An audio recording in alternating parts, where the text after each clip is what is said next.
Christopher would prefer the questions wait until the end of his presentation, and then he will address them, but you can put them in the chat earlier than that when you come up with one, although he may answer it in the interim. Okay, so I am going to hit record. Everybody will be muted except the speakers will unmute themselves. Let me see, record. Okay, hello. I thought there was a choice of where to record it to. Oh, And I think it's already recording. oh, good. Okay, great. So cancel. Okay, sorry. Welcome, everybody. I'm Diane Phillips. I'm hosting this week's AACG meetup. It is Friday, Friday, January 29th, 2021. We are thrilled to welcome our guest artist, Christopher Ries, and Tom Hawk from Hawk Galleries in Columbus is here to expedite this, as is Kurt, his media master. So Christopher works in a traditional reductive sculptural mode. So I think you'll find it pretty fascinating and different from many of the artists we've viewed before. So go ahead, Christopher and Tom, take over. So yours, Chris. You want to introduce yourself? Well, thank you for allowing me to speak to this distinguished group.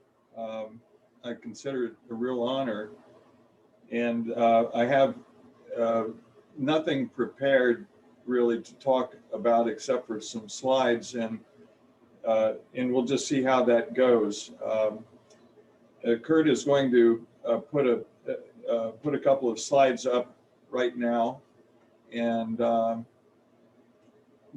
slide that you're seeing on the left is my barn. This is my studio, and it is here in Pennsylvania, right on the Susquehanna River, and it was in close proximics to Shot, which was downstream about 25 miles or so. And you're also looking at an image of I have a little gallery within my barn where it's been a repository of finished pieces over a period of time. But I'd like to start off by saying that I was born and raised in central Ohio, not far from Columbus.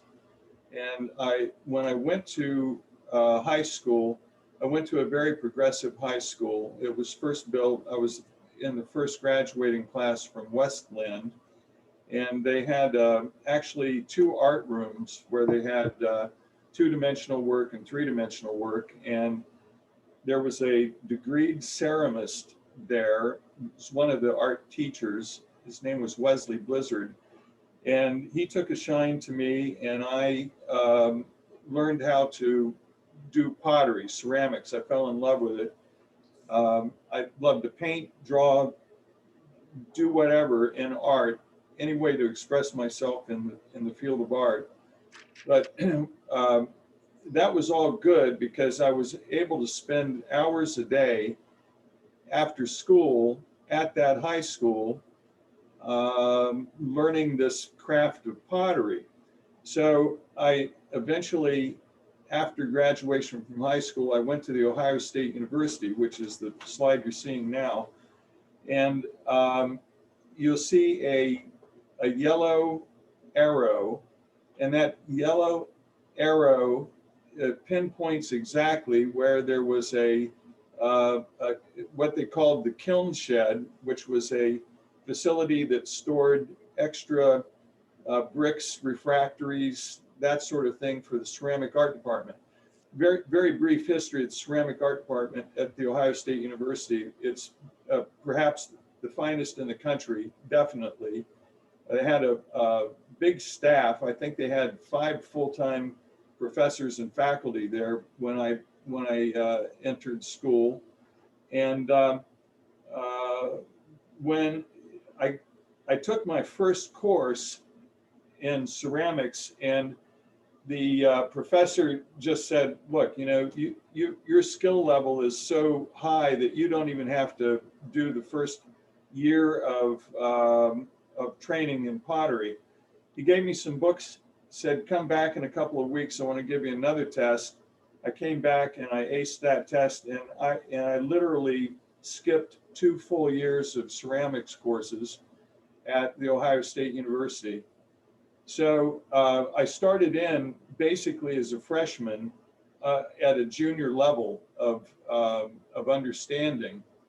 And I immediately turned my attention to glass. I had taken a lot of clay and glaze calculation to get my degree from there. And I realized that glaze was glass, so I started to make glass for glass sake. Now this is very important because I was allowed to take a tech problem as an upperclassman, and I decided to build a glass blowing furnace and an annealing oven, a bench, et cetera, And at the end of my first quarter with this tech problem, I was called in by the dean of the College of Arts at the time. His name was Lee Rigsby. And he asked me if other students could use the facility that I had developed. And I said, yes. He said, how many? I said, probably 6 or 8 kids could probably use it per day. And he said, if we put it on the books, would you teach it? And I said, yeah, sure. You know, why not? So there I was as a junior teaching glass at The Ohio State University, which they never had a glass course before. And so this kiln shed eventually was torn down. When I graduated from The Ohio State University, they built an actual facility for glass over on West Campus on the other side of the river. And just before I graduated, Harvey Littleton came to give a talk at the university. And when he saw the facility that I had built and saw some of the work that I had done, he asked me if I would come and be his grad student assistant at the University of Wisconsin. And once again, I said, sure, yes, absolutely. And so the deal was that if I went to the University of Wisconsin and became his assistant, all of my out-of-state fees would be waived. It would be a free ride, and I would be paid a stipend to literally be his personal research assistant.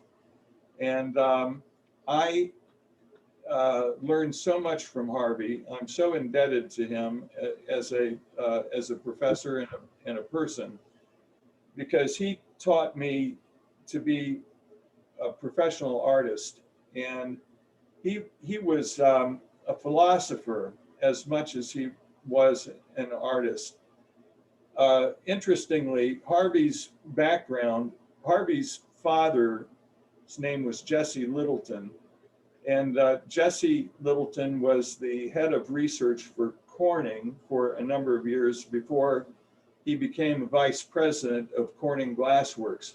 So Harvey was really, you know, he was born with a glass spoon in his mouth, so to speak, and had a lot of connections, old time, you know, connections to the glass industry through Corning.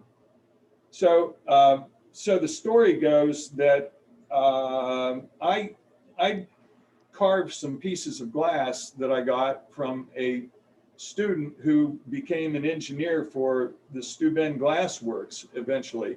Now, back to the Ohio State University, I was teaching there, and I had some grad students that were in ceramic engineering as my students because they wanted to take glass blowing to help them understand the material that they were studying academically as an engineering project. One of those students became literally the engineer for the Steuben Glass Works. His name was Randy Dykeman. And Randy gave me some glass once upon a time that I carved into pieces. And Harvey took them to Thomas Buechner, who was the president of Steuben at the time, showed him, and I was offered a position. I was offered a designer's position. When I graduated, I would have a job being a designer for Steuben. And unfortunately, when I heard the conditions of employment, I realized that I had troubles with intellectual property, because Steuben would have owned all of my designs. I was not able to actually work with the glass in terms of blowing it, cutting it, carving it, etc., because of union rules and regulations. And I was basically asked to sit behind a desk and draw things, designs that other people would make, and it just didn't work for me. So I respectfully declined that offer, much to Harvey's disappointment, I have to say, because he thought that would be a grand thing for me to do. So leaving there, I went on with my life, opened my own little studio in Columbus, Ohio, and I found out by looking through the technical glass literature that there was another company that made great glass, and that was Schott, S-C-H-O-T-T. And the next slide is of the president of Schott at the time. His name was Franz Hergt. Yeah, We're having... bear with us, we're having a little bit of technical difficulties here.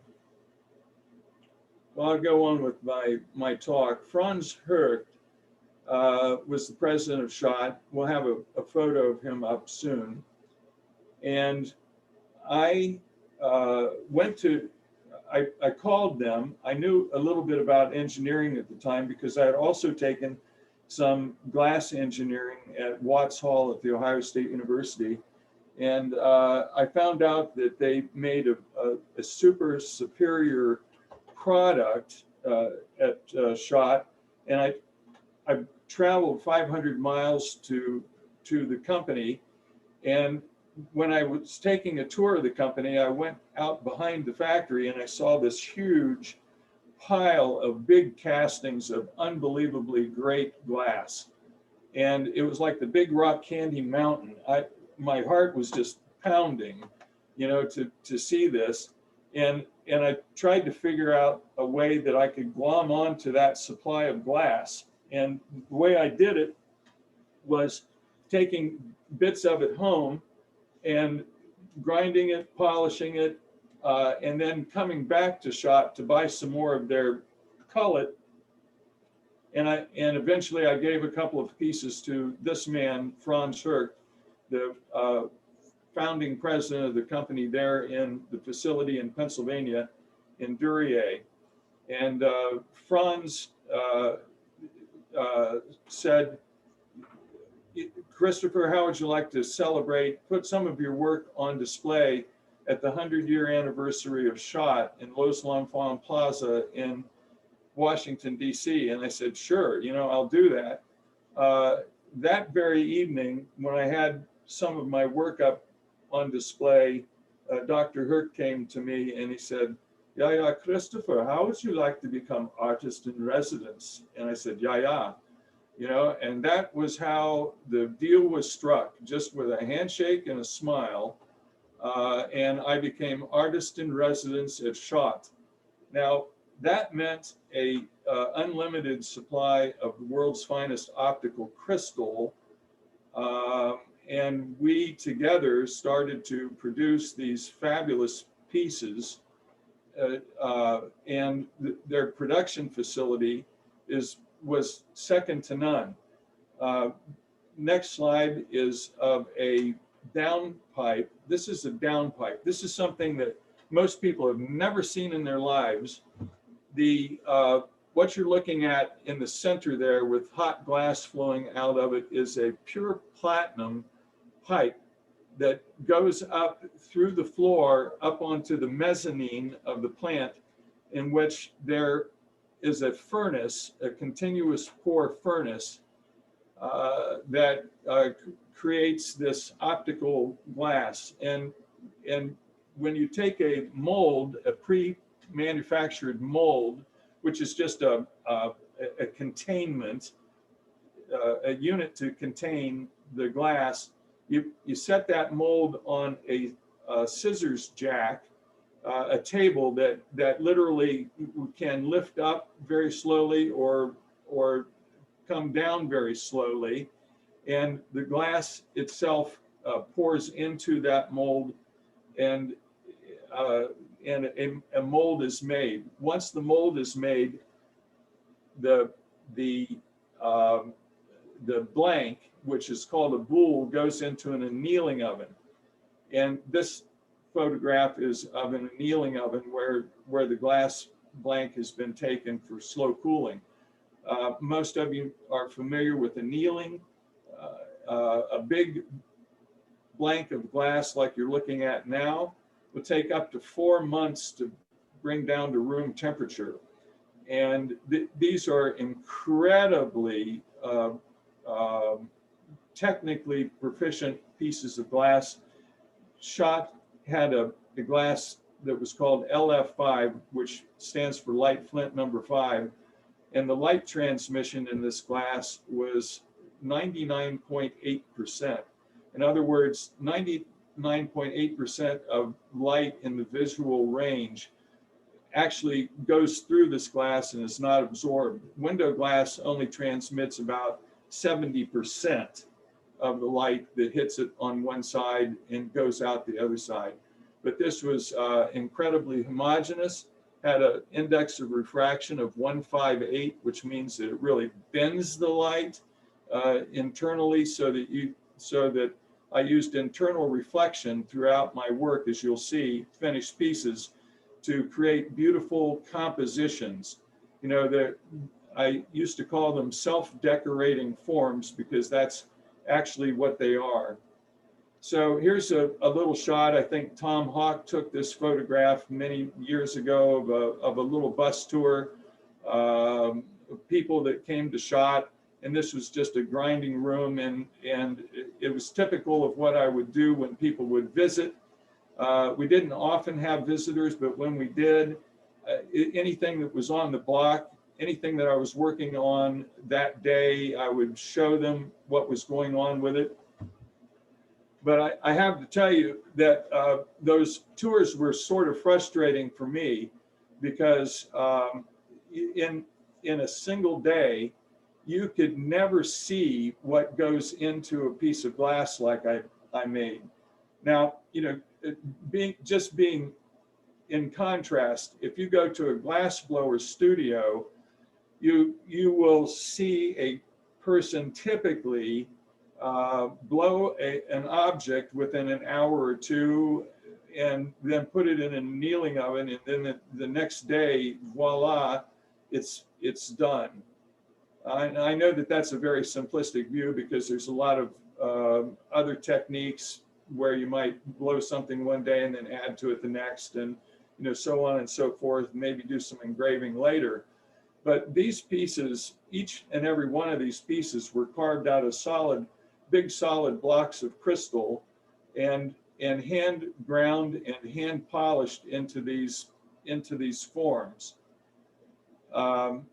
This is a big block of crystal, about 2,500 pounds or so, and even to move these things was problematic.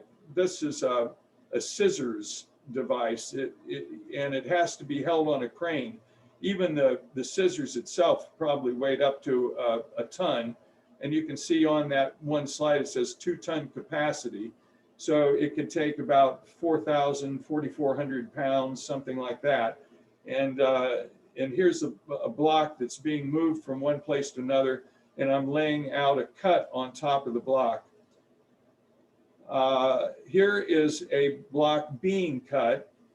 You see a thin horizontal line that's going through the block. That's actually a wire, a braided wire, and and there are grit feeders up above that block of glass that are laying a slurry, pumping a slurry of silicon carbide grit and water down onto the glass, while pulleys gently, just a couple of millimeters per minute, come down the side of a wall and pull that wire ever down, down, down into the cut that the wire is making. So that's how glass on a monumental scale is actually cut. So my forms were cut out by a series of cuts. You're looking at a form that would eventually become a desert flower, which is a design that I became very well known for. You can see some red outlines on it of grease pencil, which is where the form lays within that piece. But you're looking at a chunk of glass there that has already been cut, let's see, 1, 2, 3, 4, 5, 6, 7 times on the wire saw. And each one of those cuts takes a great deal of time.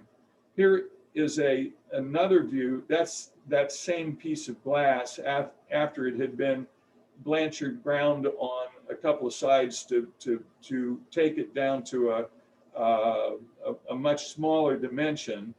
And here I'm grinding on it with a grinding tool that I developed along with a fellow from GE Diamond. His name was Butch Peterman. He's another fellow I still keep in contact with.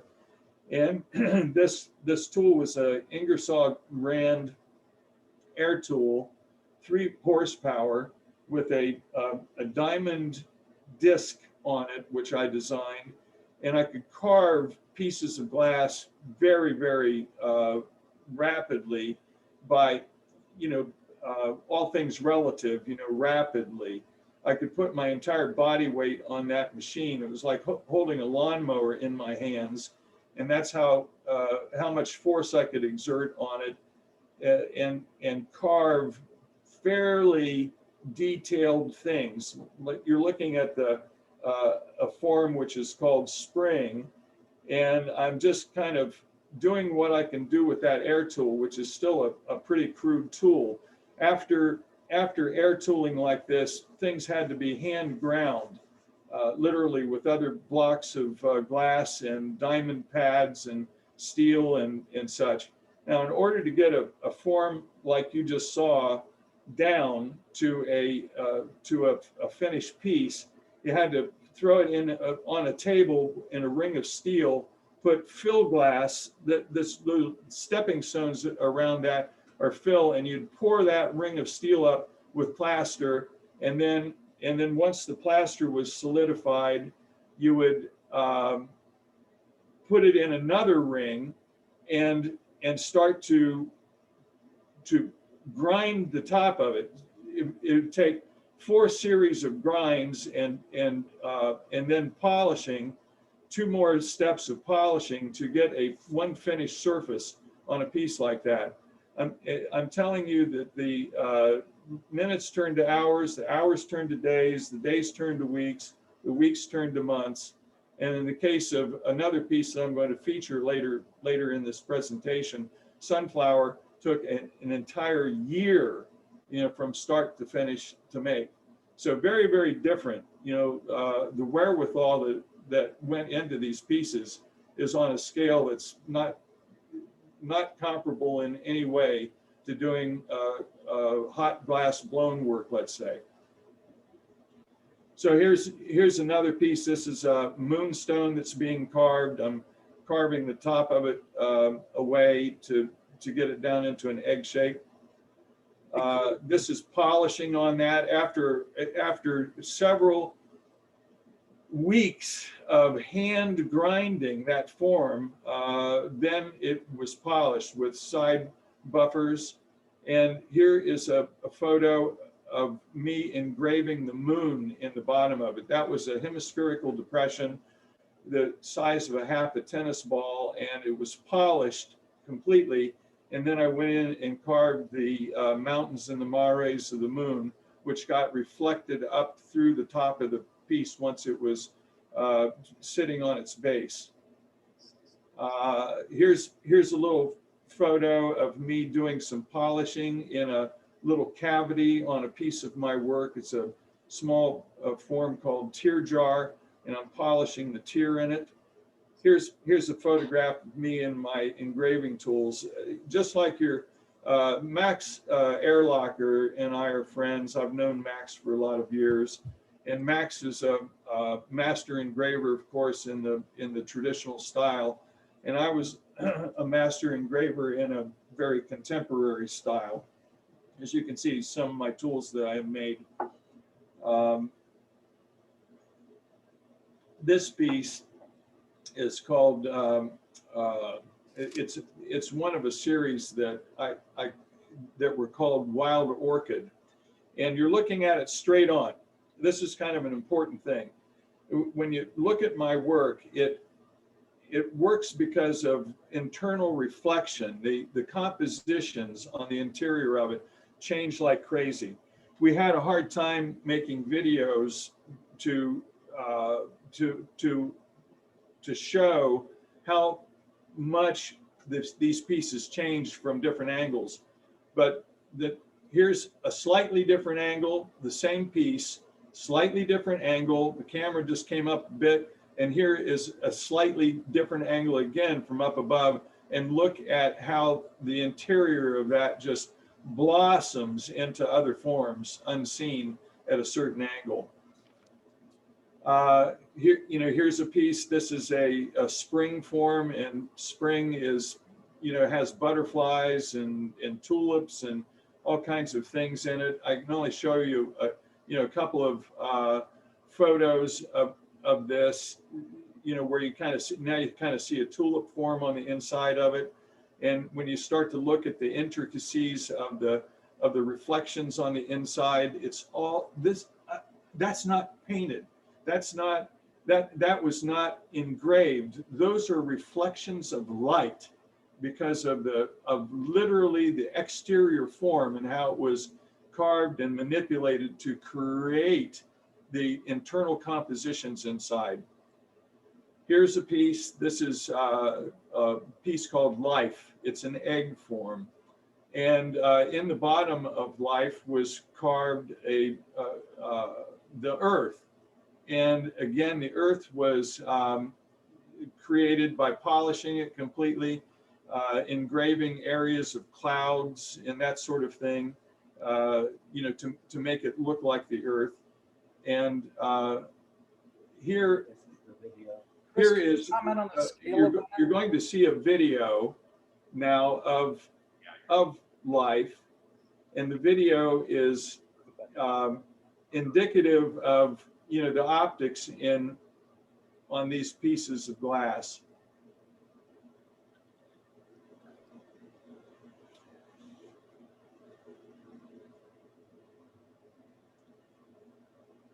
Here it is sitting. This piece is sitting in my studio, in my gallery right now as I talk. You see the room turned upside down, and you're looking through the piece, the opposite side of the piece, and I'm just going to walk around it, kind of slowly, and you see everything in that piece turned upside down, and you see the movement in it. That's one of the most fascinating things to me about glass, is the fact that you can that it transmits light, and that it has internal reflections. And that's what I've taken advantage of all my life.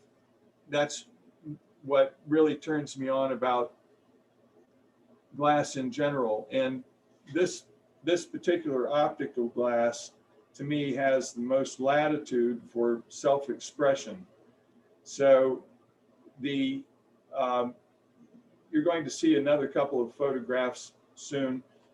Chris, what's the scale and the weight of Life? 700 pounds. So this is an engraving in the bottom of it, and it's seen up in the top of the piece. Here, I'm going to go through a number of finished pieces. This piece was called Faith, and it was just, a beautiful beautiful composition with engraving at the top and beautiful interior forms.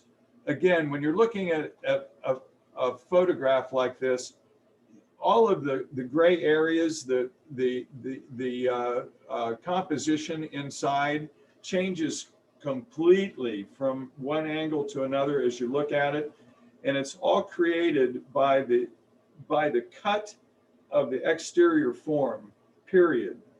This is a piece called Harmony, and it just scintillates with light. When you walk around it, those lights go up and down and flash color, and just beautiful. When you look down through the top of either one of those columns, this is what you see on the interior. You wouldn't think you would, but that's, you know, again, another fascinating thing. This piece is called Celtic Jewel, and it is a piece of kind of a green glass, obviously, and it's cut in such a way as it has a plane in front, and then it is triangular in cross section. If you cut it through the middle, it would be kind of triangular in cross section. And through the back side of it, I took a wire and cut into it, and then cut a piece out of the back side of it. If you go back to the first slide, you'll see that the form that sits at the bottom is actually a piece that was taken out of the back side of that form.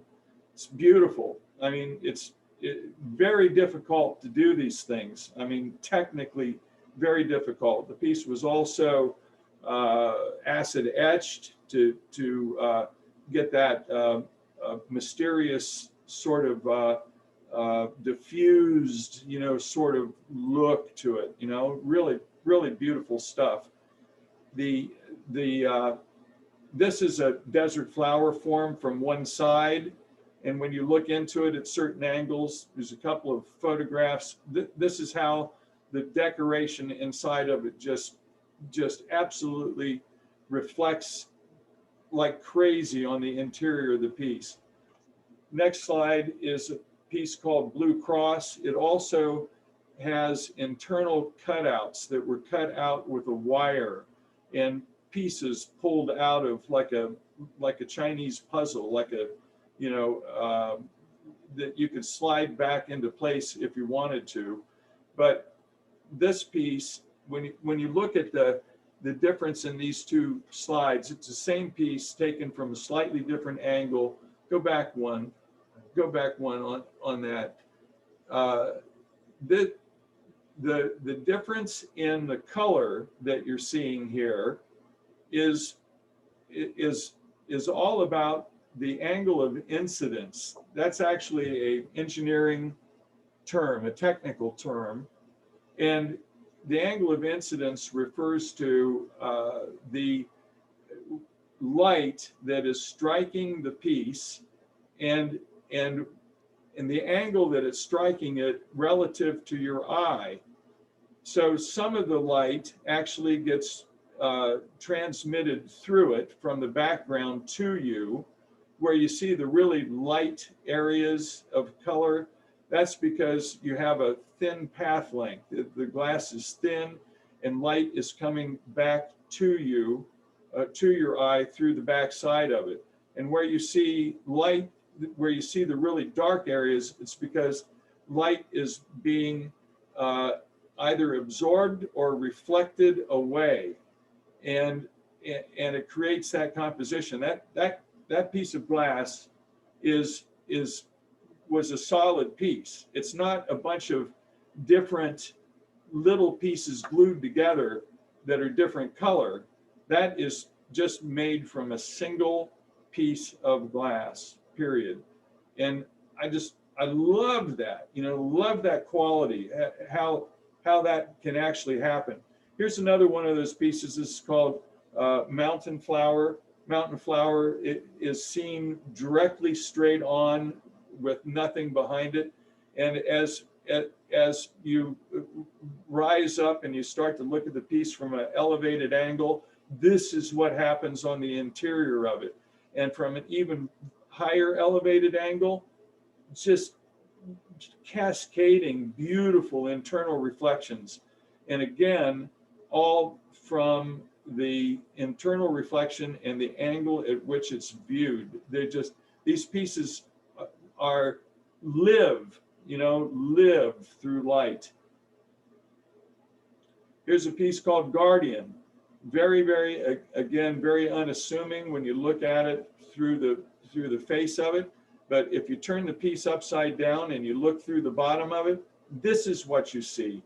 When you see, I had two colored lights, one on each side of it, looking through the bottom, and all of a sudden it becomes a kaleidoscope image.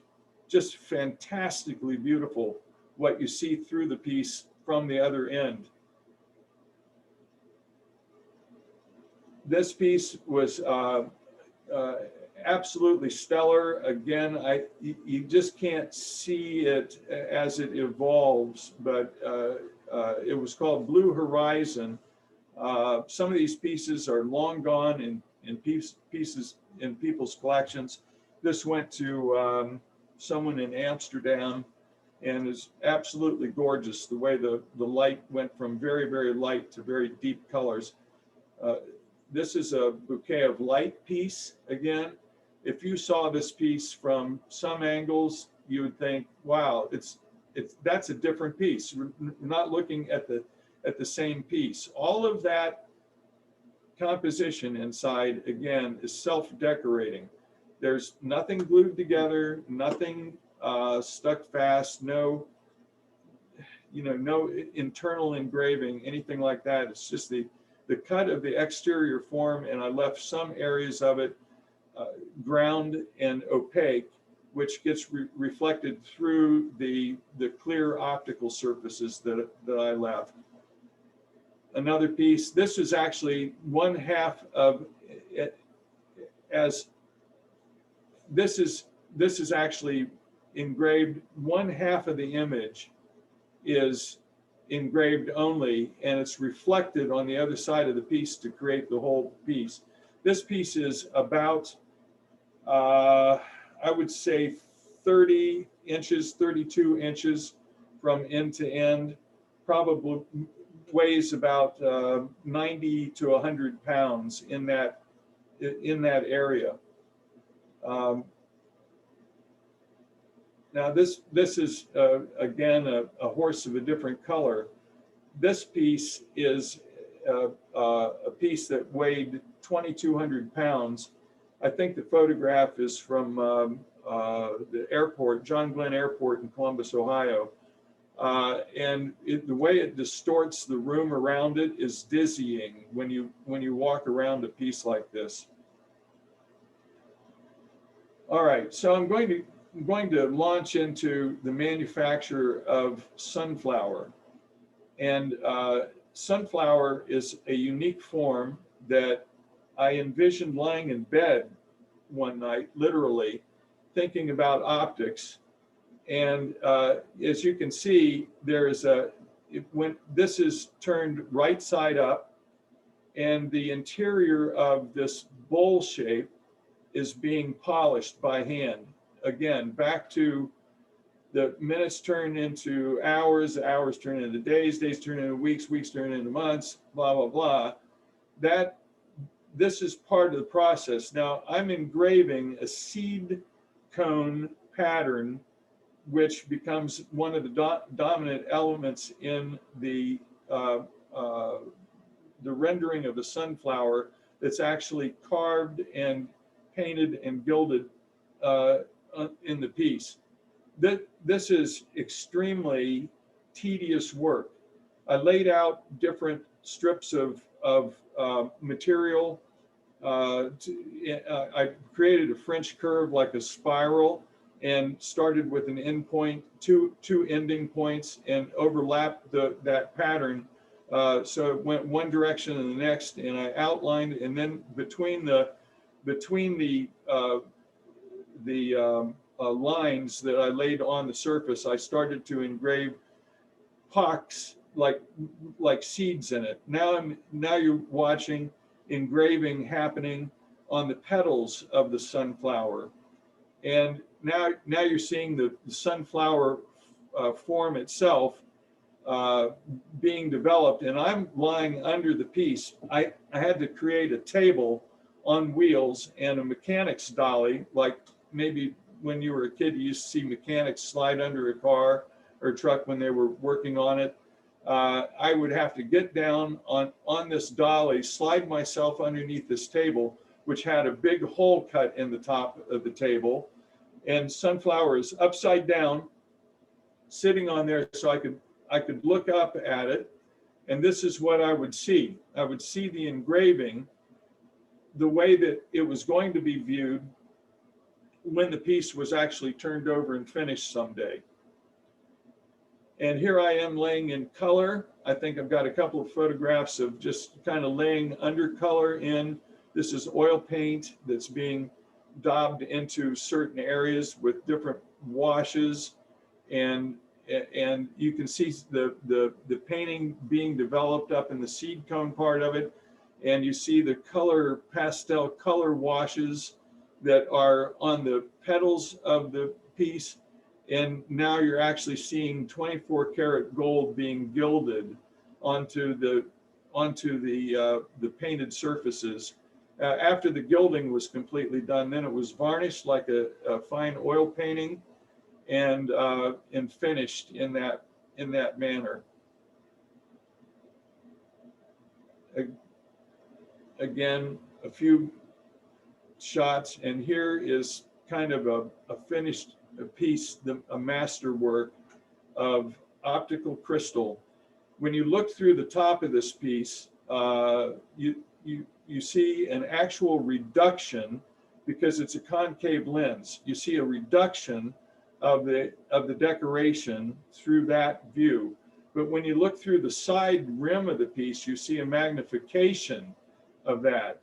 And when you actually look up from the bottom of the piece, you see the view of the bottom reflected off of the interior of the bowl, and you have an inversion of the optics of the form. And kids love this piece. Many times I've seen people sketching it, sitting on the floor, looking up at it, like lying on the floor, looking up at it, because the view from underneath it is just as compelling as the view from on top of it. Now, contrast that with this. I'm going to show you a few pictures that I was not supposed to take. Shot had a fire on March 3rd, 95. And a couple of days after the fire was completely extinguished, I was allowed to go into the plant to take a look at my studio and my facility, my stored work, et cetera, et cetera. And this is one of the first things I saw. It was heartbreaking. I'm still heartbroken after these years later, because I knew at that moment it was a complete change for me, that this fire changed my life. And on this slide, some of my work was actually stored on these racks, which was one wall away from the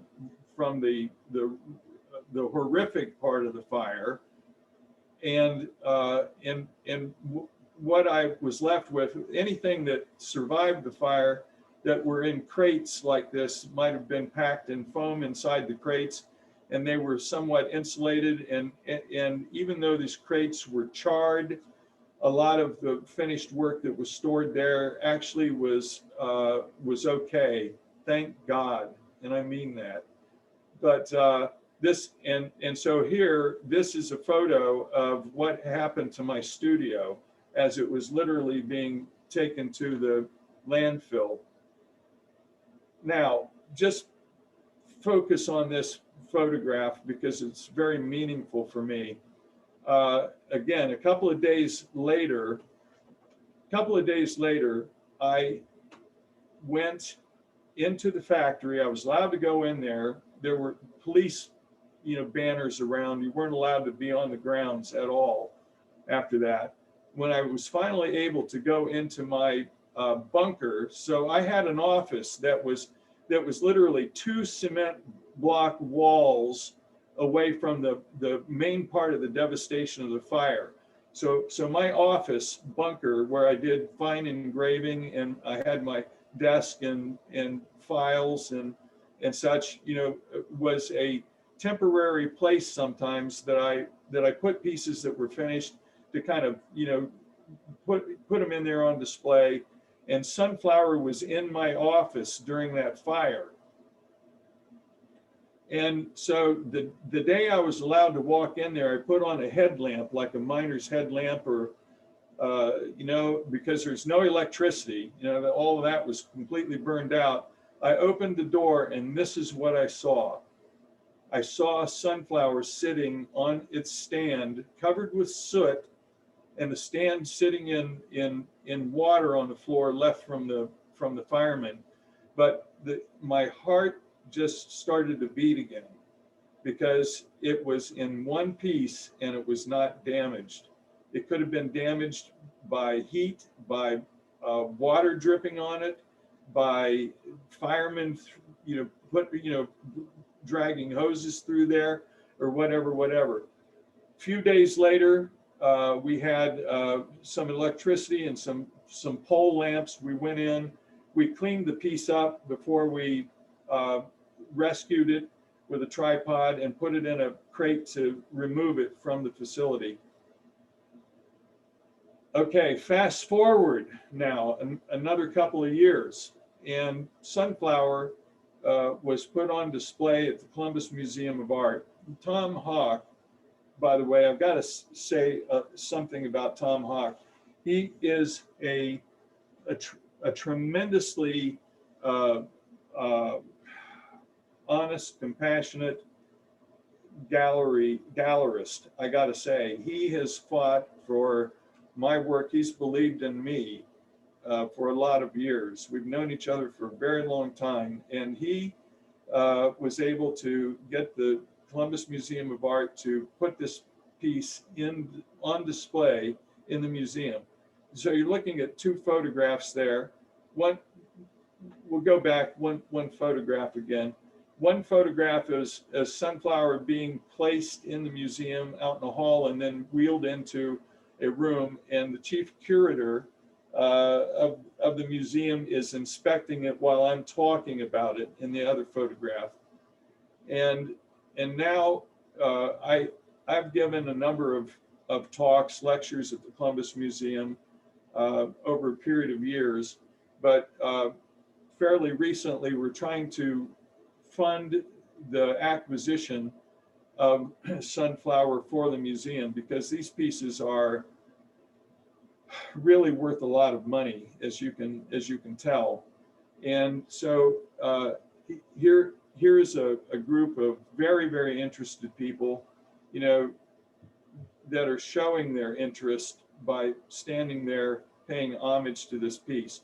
The piece has been moved a couple of times within the facility, and now they're creating an entire room with sunflowers centered in it, which is on an upper deck of the museum, and this is a view of Sunflowers that's sitting today.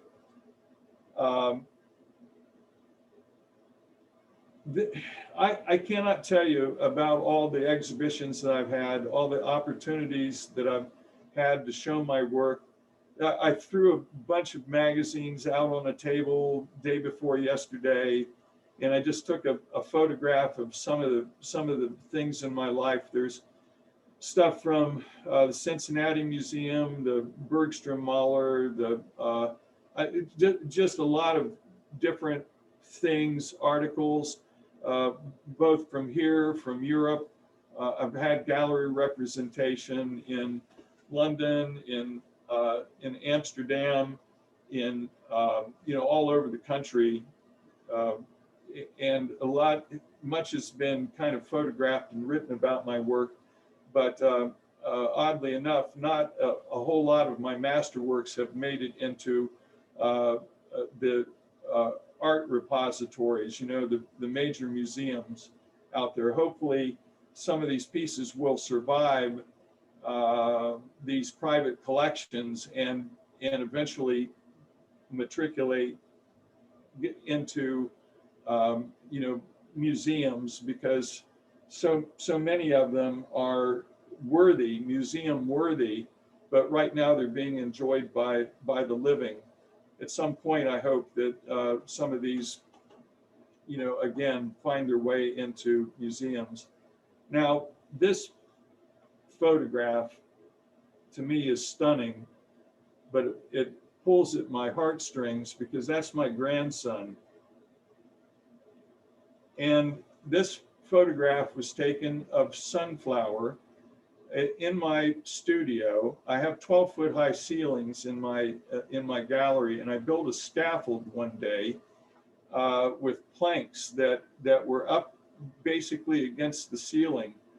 And my son and daughter-in-law were staying here overnight, and I cranked up the heat in my gallery and brought the temperature up to about 80 degrees. And in the morning, when the baby was being nursed, my daughter-in-law brought the baby down to the gallery, placed the baby in sunflower, and my son climbed up the scaffold over the top of sunflower and took this photograph between two planks that he had crawled out on. And it's not Photoshop. This is real. This is not something that, somebody did with, hocus pocus. This is a real photograph of a super piece of art. And of course, this has a lot of emotional meaning, for me to leave you with this image. But at this point, there's so much more to talk about. If anybody wants to ask me technical questions about art, about the material, about glass itself, I've got to tell you that I went to some of the very best engineering schools. The ceramic engineering school at The Ohio State University is basically second to none. There are only two that a degree from which means something. One's Alfred in New York, and the other one's The Ohio State University. And I took a lot of engineering just as electives. It's funny, in engineering, engineers are oftentimes required to take a course in art to kind of smooth out the rough edges, And, but it's not the other way around. Artists are never required to take courses in engineering, but I did as electives. So ceramic engineering at The Ohio State University. I took mechanical engineering at the University of Wisconsin, and I actually built my own machinery before I joined SHOT. So I had my own machinery that's unique, and still to this day, some of the best machinery that's ever been designed for artistic use in terms of ergonomics and versatility. And that's just me, it's just me. And then I worked with SHOT, which is the world's greatest technical company, always has been since the mid-1800s. SHOT is a part of Zeiss lenses, from Germany. AutoShot, Ernst Abbe, and Carl Zeiss got together and created the world's greatest glass company way back when. This predates Corning. And so working with them, they had a research department there. If I ever had a question about physics or chemistry or whatever, I could get it answered in definitive terms because they had people there on site at that factory. You saw the factory drone shot. And I had the extreme opportunity and pleasure to work with them for almost 30 years. So I'll answer questions now. I see what has happened to Schott since the fire. Where are you getting your glass now? Okay, that's a big question. What's happened to Schott is that they did not rebuild the art facility. When the bills came due, that fire cost Schott $90 million. And their insurance company, to be more specific, they had to pay $2.5 million, into their insurance company as a deductible, but it cost the insurance company $90 million. As Schott decided to lessen their footprint, in other words, rebuild the factory back smaller, because at that moment in the history of glass, optics were shrinking. The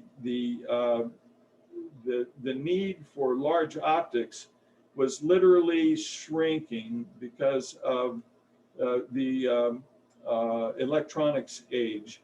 And so whatever equipment that they could salvage went back to Germany, and they just started to make smaller optics, and that was the end of my source of material. As far as my material goes, when I left Schott, part of the contract was that I could take the glass that they had made for me. So they gave me a gift of many thousands of dollars worth of large blocks of glass. But the irony of it is, I really can't do anything with it anymore, because there is no facility that exists like once did there in Camelot. Hey, Christopher, Next let me put in a little plug for you, in that Schott did not have an artist in residency before you came along. Is that right? Sorry about this. Can you make that, that is correct. There was never a residency. Again, I went there because I recognized their tremendous technical expertise, and I started to buy pieces of glass cullet from them, and they recognized after a while what it was that I was doing with it. And the president of the company, Franz Herk, decided that, I could fit into their marketing. I've got a fairly quick question. A fairly quick kind of funny story. I was going there buying glass, and I was paying quite a bit, per pound for glass. At first, it was about $1.50 a pound, and for a church mouse artist, that was a lot. If I came home with 1,000 pounds, it was $1,500. And so there were a couple of castings there one time that I scrimped and saved to buy. Moonstone was one of the castings, the piece that I made Moonstone out of. And it weighed a lot of, it was a lot of pounds.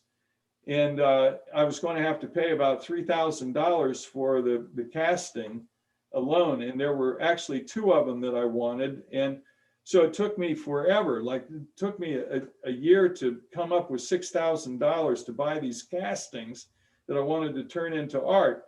So one day I called, I said, I'm coming, I'm going to, I want to come and buy these castings that were supposedly set aside for me. And the foreman of the factory and I walked out behind the company to get the castings, and someone had directed a cleanup, and the castings went into a landfill. And I was standing there going, oh my, I can't believe this. I had a word that that I could buy these castings. So the foreman took me down and showed me where the glass was in a landfill, like buried. It was on their property.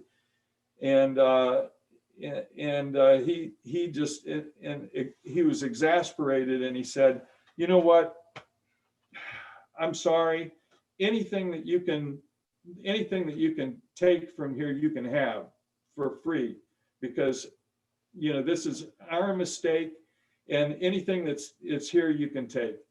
Well, oh my God, never give an artist an inch because they'll take a mile. I went literally back into the components building, which was a separate facility, got on the phone. I had $6 grand in my pocket, you know, like literally, you know, like $60, $100 bills.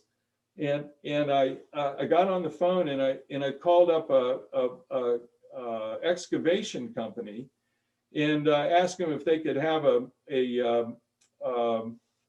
machine out to come, and like a bulldozer, you know, to come and scrape the ground at this landfill. And they said, sure, you know. And I said, well, it'll be cash. And they said, no, we'll come out tomorrow. You know, we'll do that for you. I called a trucking company, and I had a flatbed trailer the next day out there too. So I went down without permission from the highest authority in the company. And the next day I went down there, the bulldozer, you know, comes down off of the, you know, off the bed and starts scraping the ground and taking casting after casting and putting it on top of a flatbed truck. And at the end of the day, I had 44,000 pounds of glass on the top of this flatbed trailer. And as the trailer was, and I'm paying these guys in cash to, you know, to take this, it was just a couple $100 for the bulldozer, another a couple $1,000 to get the glass shipped, you know, to Columbus, Ohio, to my parents' farm. And as the trucks are pulling away, a guy from accounting comes down to the site where I am, and he says, who gave you this glass? And I said, well, I was told, I gave him the story, and I said, I was told I could take anything that I could have from here. So I took it literally, you know.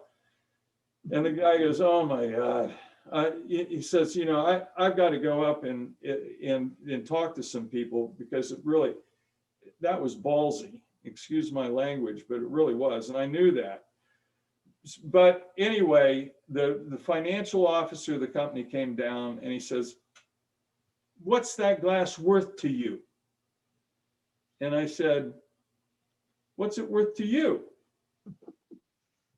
It's obviously worth nothing, because you put it in a landfill. I said, I suppose to me it's worth $500. The guy put out his hand. I put $500 in it, and it was done. The deal was done, and I was gone. And I mean, like, by the seat of my pants, you know, I could have spent the night in jail probably.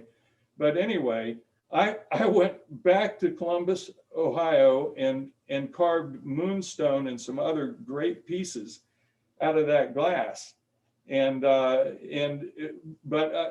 you know, being who I am, I kept going. Instead of using all that glass up and never seeing them for years or the rest of my life, I went back to shot a couple of times with a couple of pieces that I had carved. And I talked, you know, wanted to see the president of the company. This next particular time that I went back to see Franz Herk, he actually saw me in the hallway. I think the word went out that the artist was back, and he walks up to me, and he takes his finger like this, and he puts it into my chest, and he backs me up against the wall. And he says, yeah, Christopher, how are you doing? And I said, great, you know, fine. And he goes, Yeah, because you're screwing us out of our glass. Oh my God. Ah, you know, and I thought, this is it. This is over. But anyway, he turned around and he walked away. And before long, I get this call. Christopher, how would you like this? How would you like, I would like to see some more of your glass, like to see another piece. So I brought a piece and I had a meeting with the president again, who was so angry at me. But then, you know, he thought about it a little bit. I left an impression on the guy. And that's when he looked at my work, you know, saw a piece and he said, how would you like to put a display of your work on to celebrate the 100-year anniversary of SHOT at Los L'Enfant Plaza? And I said, yeah. So Yeah. now still, where do you get your glass now? Well, I was given thousands of pounds of it. So you're was set given- for a while.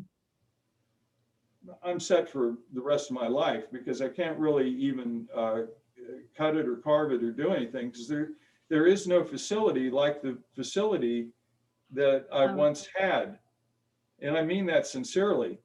You know, I tried to, you know, get with Corning a couple of times and we never, our teeth never meshed, you know, gears never, you know, didn't happen. There's no transmission there. And Chris, if I could just jump in Corning for a doesn't have moment. a facility because like it might that. I'm be so sorry. What? a nice transition into what's currently happening, you know, at the Columbus Museum of Art. If I could just jump in for one moment. So the word came out to the director of the Columbus Museum of Art that this fire happened, and museum has a number of Chris's pieces in the permanent collection there, but not a monumental piece.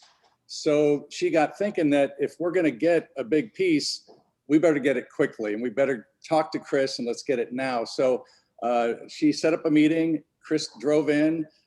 We met for lunch at the museum and she flat out asked Christopher, of your monumental pieces that you have remaining, which one should we acquire? And without hesitation, you said sunflower. Because it's such a great study in optics, as you've talked about. She also thought that along these lines, along the bigger idea of the collection, that they've got a terrific Dale Chihuly piece from Chihuly over Venice. They've got a fabulous 35 boat Endeavor installation in the new lobby. We need a piece of Christopher's on that monumental level. He's from Columbus. He started the program at Ohio State. And I think also of note to me is that your folks ran a floral shop. And so many of your designs are nature inspired, i.e. sunflower, desert flower, bouquet of light, on and on and on. So basically, you drove the piece in, we installed it in the museum, and we had some great momentum going for the fundraising. And in fact, you were so pleased that this is the direction the museum wanted to take, being your hometown museum, that you dropped the price of the piece, had a budget of 1.2 million. You generously dropped it to 750,000. We are nearing the $500,000 mark in fundraising, and then COVID happened. So, you know, we're working hard to try to cross the finish line. And, you know, let me just throw out if AACG, you know, might support the cause or any of the members to help make sunflower, you know, give it its permanent home at the Columbus Museum of Art, you know, that would be greatly appreciated. And like Chris said, it actually inspired the museum to dedicate a big space in their brand new wing to contemporary glass. And it is, I think it's going to excite the community to the point where more pieces will be donated. It's the focal point of the collection, clearly in the center of the room. And if anybody would ever like to discuss that further, please give me a call, because it's sort of a life mission to help get Christopher his due. in my estimation, he's sort of the Vincent van Gogh, the fellow that doesn't get nearly the respect he deserves, as you can so clearly see, and how dedicated this guy is. I mean, what artist would rent a bulldozer to dig a piece of glass out of the ground? I mean, that story just always blows my mind. And it's, as a gallerist, early on in the middle 80s, we had an opportunity to double the size of our gallery. And it was a very nerve-wracking decision. But when the light bulb went off and we said, we'll make it a Ries gallery, easy decision. That was a no-brainer. And since then, we've had the privilege of representing Christopher and his magical work in town here for going on 35 years this year, in Chicago at SOFA, Miami, New York, New Jersey, and everywhere we take it. You know, it's certainly a crowd pleaser. And I know I've heard from a number of docents at the Columbus Museum of Art that it is many of the guests' favorite piece in the entire collection. And so I just had to share that, and a little bit of my wonderful experience of working with Chris. I think of him as a brother. Well, this has been a wonderful experience for all of our audience. We want to thank Christopher for an amazing show.